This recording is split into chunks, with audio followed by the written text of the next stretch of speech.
आता fake narrative फॅक्टरीमध्ये मार्कडवली जोडलं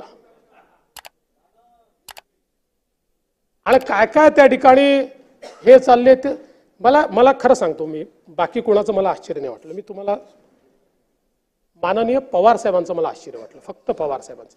कारण हा देशातला एक अतिशय बॅलन्स नेता आहे. बघा, यापूर्वी नाना तुमच्या पक्षाने अनेक वेळा ईव्हीएमचा मुद्दा मांडला, पवार साहेबांनी कधी मांडला? कधीच नाही. हारले तरी जिंकले तरी. यावेळी मात्र पहिल्यांदा पवार साहेबांनी एक नवीनच लॉजिक आणलं. म्हणाले ईव्हीएमचं सेटिंग असं झालं आहे की छोटी राज्य आम्ही जिंकतो, मोठी राज्य हे जिंकतात. कर्नाटक छोटं राज्य आहे, बंगाल छोटं राज्य आहे, ते जाऊ द्या. पण नाही ते तर जाऊ द्या. आता ते हे एकटे पडले आता त्याच्यामध्ये. कारण परवा जम्मू काश्मीरमध्ये तिथले जे मुख्यमंत्री आहेत उमर अब्दुल्ला यांनी सांगितलं हे ईव्हीएम वर बोलणं सोडून द्या. हे त्यांना सांगितलं, सल्ला दिला. ममता दीदींनी पण सल्ला दिला.